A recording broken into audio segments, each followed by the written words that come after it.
거룩한 삶을 살라라는 말씀으로 우리가 말씀을 나누길 원합니다. 오늘날 한 사람이 예수님을 믿어서 그리스도인이 된다는 것처럼 힘든 게 없습니다. 한 명 전도하기가 얼마나 어렵습니까? 제가 이번 주에 초등학교 2학년 조그마한 아이하고 이야기할 기회가 있었습니다.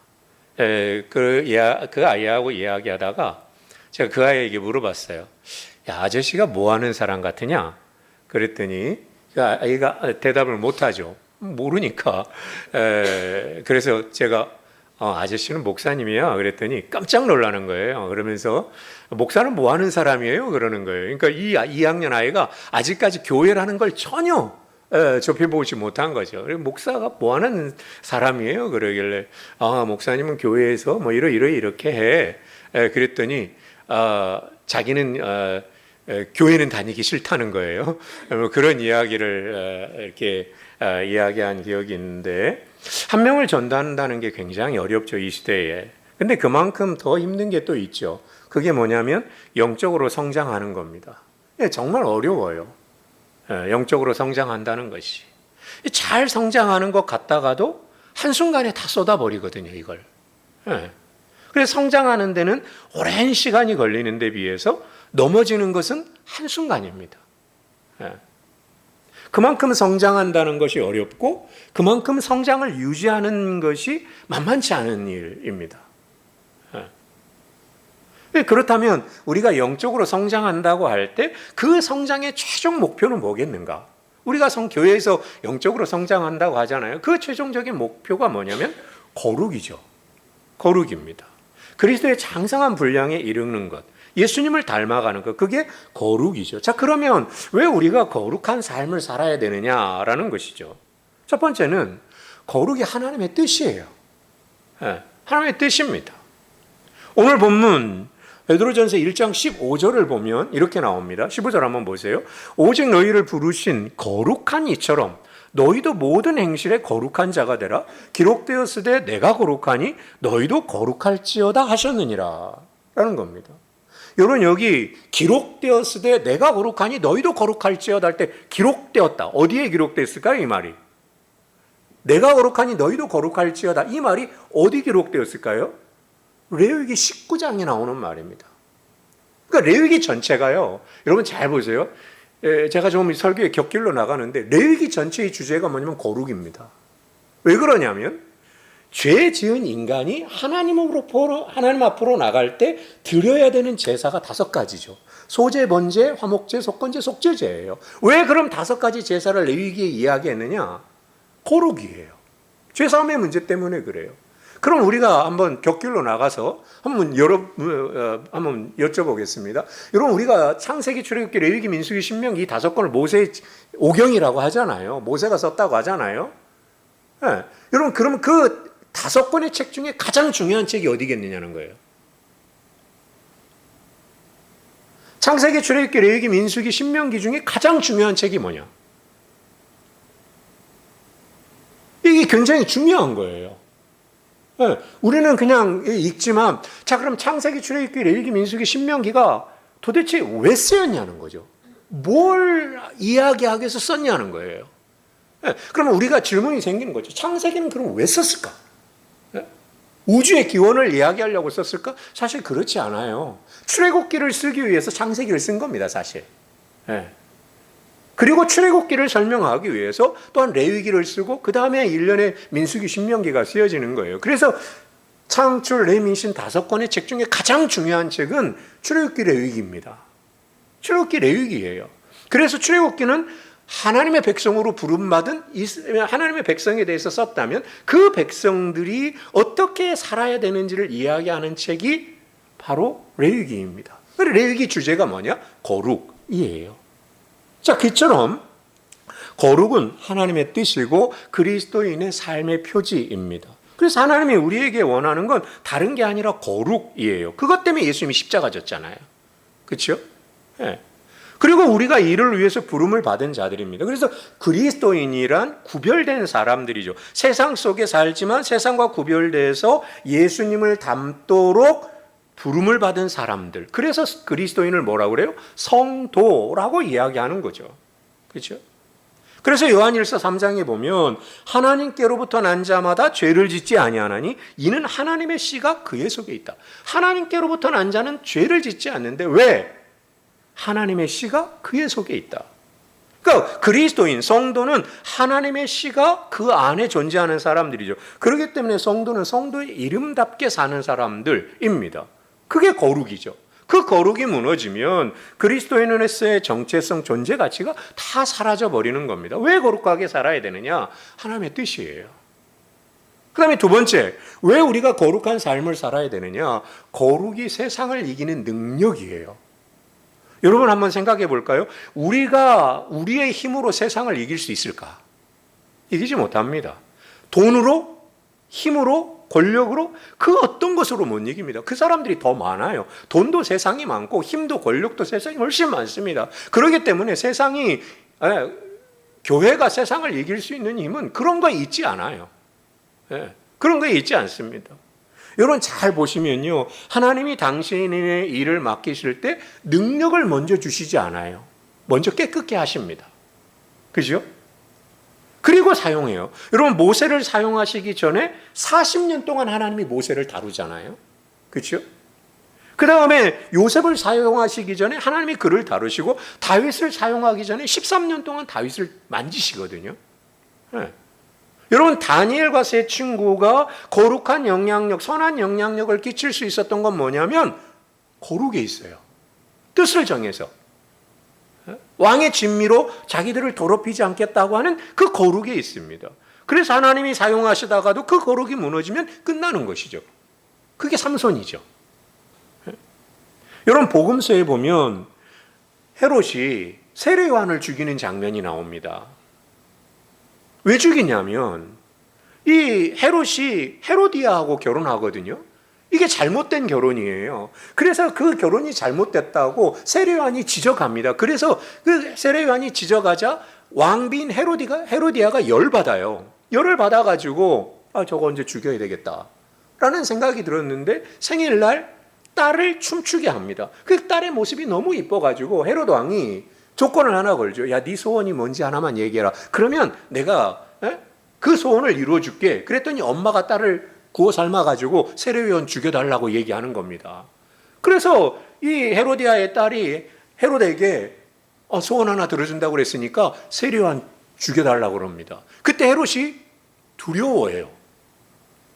왕이잖아요. 얼마든지 죽일 수 있는 권한이 있잖아요. 근데 세례요한을 죽여달라고 하자 성경을 보면 헤롯이 두려워합니다. 주저주저해요. 왜 그럴까요? 요한이 거룩한 사람인 것을 알았기 때문이라고 나옵니다. 요한이 의롭고 세례요한이 의롭고 거룩한 자인 걸 알았기 때문에 헤롯이 두려워한 거예요. 두려워한 겁니다. 여러분 마찬가지입니다. 여러분 세상이 교회를 함부로 대하는 시기잖아요. 이 시기에 함부로 하지 못하게 하는 유일한 방법이 뭐냐면 교회의 거룩입니다. 그리스도인의 거룩이에요. 여러분 건물이 크다고 세상이 교회를 두려워하지 않고요. 돈이 교회에 많다고 해서 세상이 교회를 두려워하지 않고 거룩할 때 두려워하는 겁니다. 다른 어떤 것으로도 이길 수 없는 거예요. 그래서 예수 그리스도로 옷 입지 않으면, 예수 그리스도의 보혈의 피로 우리가 옷 입지 않으면 안 된다는 거죠. 예수 그리스도의 피로 옷 입고 거룩으로 옷 입을 때 사단이 떠나가는 것입니다. 왜? 거룩이 능력이다 이 말이에요. 그 다음에 세 번째, 왜 우리가 거룩한 삶을 살아야 되는가? 하나님의 뜻이기 때문에, 그리스도인의 능력이기 때문에. 그 다음 왜 우리가 거룩한 삶을 살아야 되냐면 세 번째, 모든 인간은 각 사람의 행위대로 하나님 앞에 서야 하기 때문에 그렇습니다. 17절 보시기 바랍니다. 17절, 외모로 보시지 않고 각 사람의 행위대로 심판하시는 일을 너희가 아버지라 부른즉 너희가 나그네로 있을 때를 두려움으로 지내라 이렇게 말합니다. 여러분 하나님은 구원의 하나님인 동시에 심판의 하나님이잖아요. 그죠? 그래서 하나님은 사람에게 차별 없이 그가 행한 일, 자신이 행한 일과 행하지 않은 일에 대해서 최종적인 해명을 할 시간이 옵니다. 내가 해야 될 일과 하지 않은 일, 대한 해명을 해야 될 시간이 온다는 거예요.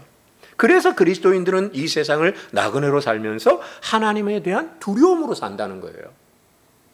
내가 왜 각 사람의 행위로 하나님 앞에 설 것을 알기 때문에 나그네로 살 때 두려움으로 사는 것입니다. 자기 행위를 가지고 하나님 앞에 서야 되기 때문에. 그래서 거룩하게 살아야 되는 거예요. 그 다음에 네 번째, 왜 우리는 거룩한 삶을 살아야 되는가?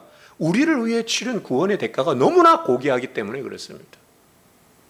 18절, 너희가 알거니와 너희 조상이 물려준 헛된 행실에서 대속함을 받은 것은, 너희가 구원받은 것은 은이나 금같이 없어질 것으로 된 게 아니라 오직 흠없고 점없는 어린 양 같은 그리스도의 보배로운 피로 된 것이니라, 그렇게 말합니다. 그러니까 우리를 구원하시기 위해서 십자가에서 흘리신 예수 그리스도의 보혈, 그 엄청난 값을 주고 사신 삶이기 때문에 우리가 결코 죄와 타협하는 삶을 살면 안 된다라는 것입니다. 더러운 삶으로 돌아가서는 안 된다는 거예요. 그래서 거룩한 삶을 살아야 된다는 겁니다. 이 네 가지입니다. 첫 번째, 하나님의 뜻이기 때문에. 두 번째, 세상을 이기는 능력이기 때문에. 세 번째, 각 사람의 행위대로 하나님 앞에 서야 되기 때문에. 네 번째, 그 구원의 대가가 너무나 고귀하기 때문에 그렇습니다. 그래서 우리가 거룩한 삶을 살아야 되는 거예요. 자, 그러면 성경이 말하는 거룩한 삶이란 뭐냐? 여러분, 자, 보시면 거룩이란 히브리어 단어가 카도시예요. 카도시인데 이 카도시의 뜻은 뭐냐면 잘라내다라는 뜻이에요. 잘라내다, 구별하다라는 뜻입니다. 무슨 말이냐? 거룩이라고 해서 산으로 들어가서 사는 게 아니라 이 말이죠. 그런 게 거룩이 아니라 세상 한가운데 살면서 세상 가치와 기준으로부터 나를 구별하여 하나님 앞에 드리는 것, 그게 거룩이라는 거예요. 그러면 우리가 세상과 구별되어 산다는 것이 도대체 구체적으로 어떤 거냐? 거룩하게 산다는 건 뭐냐라는 겁니다. 거룩하게 산다는 건 뭐냐면 하나님의 말씀에 따라 사는 삶입니다. 하나님 말씀에 따라 사는 삶. 민수기 15장 40절에 이런 말씀이 나와요. 그리하여 너희가 내 모든 계명을 기억하고, 내 모든 계명을 기억하고 행하면 너희의 하나님 앞에 거룩하리라. 자, 저를 보시기 바랍니다. 내 모든 계명을 기억하고 행하면, 내 계명을 기억하고 행하면 너희의 하나님 앞에 거룩하리라. 여러분, 우리가 성경을 영어로 뭐라고 그러냐면 바이블이라고 그러잖아요. 바이블이라고 그럽니다. 또 뭐라고 그러냐면 스크립처라고 그럽니다. 또 뭐라고 그러냐면 캐넌이라고 그래요. 캐넌이라고 그럽니다. 바이블이라고 그러고 스크립처라고 그러고 캐넌이라고 그래요. 이 캐넌이란 말은 고대 사회에서 길이를 재는 자예요. 자. 길이를 재는 자입니다. 거기서 유래한 말이에요. 그게 기준이란 뜻입니다. 캐논이란 말은. 여러분, 세상은 끊임없이 바뀌죠. 시대마다 도덕의 기준이 바뀌고 다 바뀌어요. 여러분, 이 시대의 문제가 뭐냐면 기준이 없다는 겁니다. 그렇잖아요. 이 시대의 문제가 뭐냐면 기준이 없다는 거예요. 다 자기가 기준이잖아요. 다 내가 기준입니다. 내가 기준이에요. 기준이에요. 여러분, 그러나 예수 믿는 사람, 성도의 거룩은 뭐냐면 그런 세상의 변화에 흔들리지 않는 절대적 기준, 하나님의 말씀을 따라 사는 거예요. 그게 거룩입니다. 여러분, 예수님이 십자가를 지시기 전날 밤에 요한복음 17장에서 제자들을 위해서 기도할 때 이렇게 기록하죠. 기도하십니다. 그들을 진리로 거룩하게 하옵소서. 그들을 진리로 거룩하게 하옵소서. 아버지의 말씀은 진리니이다. 그러니까 예수님은 우리가 이 세상에서 거룩해지는 유일한 비결이 뭐냐면 하나님의 말씀이라는 거예요. 하나님의 말씀. 그리고 그 말씀은 두 가지 역할을 하죠. 첫 번째는 거울의 역할을 합니다. 우리가 거울을 보면 우리의 더러움이 보여지는 것처럼 우리가 말씀을 읽다 보면 그런 역할을 하죠. 그 다음에 빛과 나침판의 역할을 합니다. 시편 119편의 말씀처럼 주의 말씀은 내 발의 등이고 내 길에 빛이라고, 내가 어디로 가야 될지 모를 때 그 길을 비춰주는 것이죠. 그렇기 때문에 예수 믿는 사람들이 말씀을 읽지 않고 묵상하지 않으면서 거룩해진다? 그런 방법은 없는 거예요.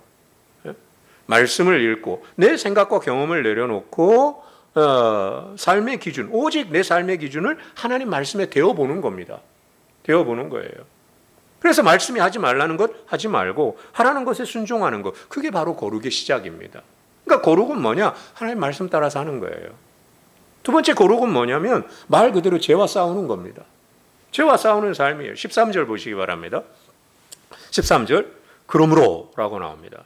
13절. 그러므로 너희 마음의 허리를 동이고 근신하여 예수 그리스도께서 나타나실 때 너희에게 가져다 주실 은혜를 온전히 바랄지어다. 자, 저 보시기 바랍니다. 그러므로라고 그래요. 이 그러므로라는 단어는 뭐냐면 앞에 1장 3절부터 12절을 받는 단어예요. 접속사입니다. 무슨 내용이냐면 성도가 받은 놀라운 구원에 대해서 앞에서 이야기해요. 너희가 이렇게 구원받았다라는 겁니다. 그러므로 하나님께서 너희에게 이처럼 엄청나고 영광스러운 구원의 은혜를 주셨으니 그러므로 다음과 같은 삶을 살아라는 겁니다. 그 삶이 뭐냐? 마음의 허리를 동이고 근신하라는 거예요. 마음의 허리를 동이고 근신하다. 허리를 동이다라는 말은 우리 무슨 말인지 아시죠? 긴 옷이 있잖아요. 긴 옷을 입고 걷고 달리기 때 불편하잖아요. 그걸 허리춤에 동인다는 거예요. 그 생각과 의지를 말하는 겁니다. 마음의 허리를 동이고 근신해서. 왜? 14절이에요. 왜 그렇게 해야 되느냐? 14절. 너희가 순종하는 자식처럼 전에 알지 못하던 때에 따르던 너희 사욕을 본받지 말고. 왜 마음의 허리를 동이고 근신해야 되느냐? 하나님이 알지 못하던 시기에 따르던 그런 욕망과 습관을 끊어내기 위해서. 그 다음에 15절. 오직 너희를 부르신 거룩한 이처럼 너희도 모든 행실에 거룩한 자가 되라. 삶의 일부가 아닌 삶의 모든 영역에서 생각과 언어와 돈과 모든 영역에서 세상과 구별되는 거룩함을 나타내라라는 겁니다. 그래서 그리스도인들은 이 땅에서 살아가는 동안 죄의 욕망과 싸워야 된다는 거죠. 왜? 그게 하나님의 성품이에요. 죄와 싸우는 겁니다. 그래서 죄와 싸우되 피 흘리기까지 싸워라라는 겁니다. 자, 그렇다면 여러분 적용이에요. 그럼 우리가 어떻게 거룩한 삶을 살 수 있느냐라는 겁니다. 첫 번째, 자, 저 보세요. 우리가 어떻게 거룩한 삶을 살 수 있느냐? 첫 번째, 죄 문제를 해결해야 됩니다. 우리가 거룩한 삶을 살기 위해서는 숨은 죄를 고백해야 돼요. 여러분, 죄가 있으면 영적으로 성장하기 어렵습니다. 죄를 고백하고 용서함을 받아야 영적인 성장이 시작돼요. 무슨 말이냐? 여러분, 내게 숨겨진 죄가 있으면 교회 와서 예배하고 찬송하고 기도해도 은혜가 임하지 않습니다. 오히려 그것이 상처가 되고 옹이가 돼요. 예배를 드려도 자유함이 없고 기쁨이 없습니다. 죄 문제를 해결하지 않으면. 마치 이런 거하고 똑같아요. 여러분, 우리가 지금 여름이잖아요. 얼마나 덥습니까? 여러분, 풀밭에 한번 나갔을 때 한번 자 보세요. 풀밭에 나갔을 때 이런 그 널판지, 베니아판 같은 널판지로 풀밭이 덮여 있을 때가 있습니다. 덮여 있을 때가 있어요. 여러분, 그 풀밭에 널판지가 이렇게 덮여 있거나 박스가 크게 덮여 있어요. 여러분, 그 널판지 들어보신 적 있습니까? 여러분, 그 널판지를 들어보면 그 밑에 풀이 잘 자라나요? 자라지 않아요. 누렇게 떠 있거나 썩어 있거나 거기에 온갖 곤충과 벌레가 우글우글하죠. 우글우글합니다. 왜 그럴까요? 널판지가 햇빛을 가렸기 때문에 그래요. 햇빛을 가렸기 때문에 음습하죠. 그렇죠?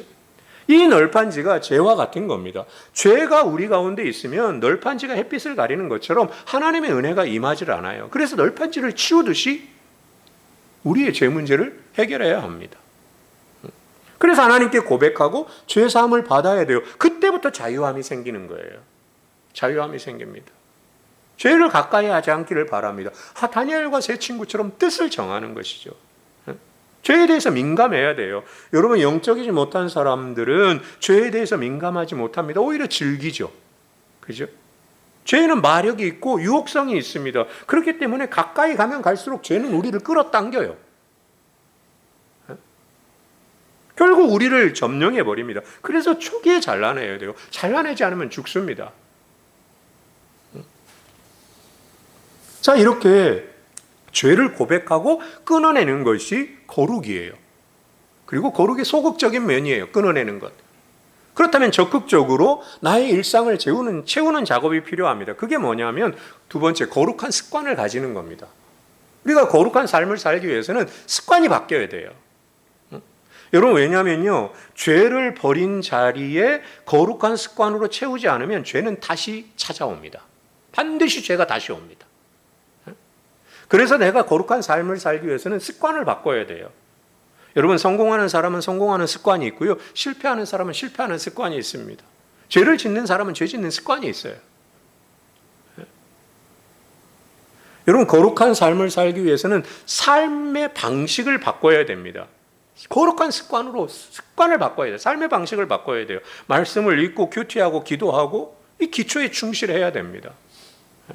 이거 하지 않으면, 말씀 읽지 않고 기도하지 않으면 영적인 성장, 거룩한 삶은 요원한 이야기가 되는 것이죠. 그죠? 이 말씀을 읽고 기도하고 전도하고 교제하고 봉사하고 이 신앙의 5가지의 수레바퀴를 잘 굴릴 때 영적으로 건강한 사람이 됩니다. 여러분 한번 저를 보시기 바랍니다. 여러분 한번 생각해 보세요. 요즘 우리 그리스도인의 거룩함을 가장 방해하는 게 있다면 뭘까요? 요즘 우리 그리스도인들의 거룩을 가장 방해하는 것, 신앙의 가장 기초적인 말씀을 묵상하고 기도하지 못하게 하는 가장 큰 문제가 뭘까요? 스크린이에요. 핸드폰입니다. 핸드폰이에요. 여러분, 우리의 거룩을 무너뜨리는 가장 최고의 적이 뭐냐면 스크린, 핸드폰이에요. 예전엔 텔레비전이었어요. 근데 요즘은 핸드폰입니다. 유튜브 쇼츠, 릴스, OTT 뭐 이런 거예요. 그런 것들이 우리의 영혼을 마비시키는 거죠. 우리도 모르는 사이에. 여러분, 조사에 따르면 현대인의 절반 이상이 하루에 4시간 이상 스마트폰을 쥐고 산다고 그러잖아요. 아침에 눈을 뜨자마자 스마트폰부터 찾죠. 저녁에 잠들 때 잠자리에 누워서도 유튜브 쇼츠를 보죠. 손에서 핸드폰이 잠깐만 떨어져도 불안하죠. 그런 사이 우리의 영성은 자기도 모르는 사이에 메말라간다 이 말입니다. 메말라간다. 여러분, 거룩을 지키기 위해서는 그런 걸 꺼야 됩니다. 그런 걸 끄고 말씀과 큐티, 그리고 영적인 독서, 거룩한 독서, 이런 일들을 해야 합니다. 그래서 우리가 거룩하게 살기 위해서는 죄의 문제를 해결해야 되고 거룩한 습관을 가져야 되고, 세 번째, 우리의 의지와 결단만으로는 안 돼요. 그래서 세 번째가 필요합니다. 그게 뭐냐면 성령 충만함을 힘입는 거예요. 성령 충만함을 힘입어서 적극적으로 일을 실천해야 됩니다. 소극적이면 죄의 문제를 해결하고 죄사함을 받고 하나님 앞에 수문제를 고백하는 것이 소극적이라면, 이 적극적인 면은 뭐냐면 내가 성령 충만 받아서 적극적으로 의를 행하는 거예요. 여러분, 어둠을 몰아내는 가장 좋은 방법은 불을 켜는 겁니다. 그잖아요. 어둠을 몰아내는 가장 쉬운 방법은 불 켜는 거예요. 아까 제가 널판지 얘기를 했는데, 여러분, 그렇게 널판지가 덮여 있을 때 밑에 썩잖아요. 곤충과 벌레들이 우글우글 하잖아요. 여러분, 근데 널판지를 딱 드러내고 거기에 햇빛이 비치면 곤충과 벌레들은 순식간에 사라져 버리거든요. 곰팡이가 핀 곳에 햇빛이 비치고 신선한 공기가 들어가면 곰팡이가 사라져 버립니다. 마찬가지로 여러분, 죄의 문제를, 죄의 세력을 물리치는 가장 좋은 방법 중에 하나는 뭐냐면, 첫 번째는 죄를 피하는 거고, 두 번째는 적극적으로 의를 행하는 겁니다. 그래서 갈라디아서 5장 16절에 너희는 성령을 좇아 행하라 그랬어요. 성령을 좇아 행하라. 그리하면 육체의 욕심을 이루지 아니하리라. 잘 들어보세요. 내가 어둠을 몰아낸다고 어둠을 묵상하면 안 됩니다. 내가 어둠을 몰아내기 위해서 어둠을 묵상하면요, 인간은 그 어둠에 빠져버려요. 여러분, 불을 켜면 어둠은 저절로 물러가는 겁니다. 마찬가지로 성령이 임하면 죄가 떠나가는 겁니다. 왜? 성령이 거룩의 영이시기 때문에. 그리고 성령님은 예수님에게로 우리를 집중하게 하거든요. 성령 충만하면 거룩하게 됩니다. 그래서 자꾸 성령님을 인정하고 내 삶의 주인이 되시도록 나를 내어드리는 겁니다. 거기서 거룩의 삶이 시작되는 것이죠. 그리고 내가 거룩하면 세상이 바뀌는 것이더라 하는 겁니다. 말씀을 마칩니다. 여러분, 세상이 어둡고 더럽다고 탓하기 전에 먼저 우리 자신의 거룩함을 돌아보는 겁니다. 여러분, 어둠이 짙은 이유는 빛이 없기 때문이잖아요. 그죠? 어둠이 짙은 이유는 빛이 없기 때문에 그래요. 여러분, 세상의 문제는 교회가 거룩의 능력을 잃어버렸기 때문에 그렇습니다. 오늘날 하나님은 우리에게 능력을 요구하지 않아요. 우리에게 요구하는 게 능력이 아니라 이 말이죠. 돈이 아니라 이 말입니다. 뭐냐? 내가 거룩하니 너희도 거룩하라 라고 말씀하시고 있습니다. 그래서 이번 한 주간 수문제를 고백하고 또 스마트폰을 내려놓고 오히려 성령의 인도함을 따라 사는 거룩을 선택하며 사는 것입니다. 일상에 거룩함을 회복하는 거죠. 내가 거룩해질 때 내 가정과 직장, 그리고 이 세상이 바뀌기 시작하는 겁니다. 여러분, 그리스도인은 행복을 추구하는 사람이 아니라 거룩을 추구하는 사람들입니다. 그러다 보면 행복해지는 것이죠. 그죠? 일상의 삶에서 거룩하게 살아감으로 하나님의 하나님 되심과 교회의 교회됨과 그리스도인의 그리스도인됨을 드러내며 살아가는 우리 모두 되기를 주의 이름으로 소망합니다. 기도하겠습니다.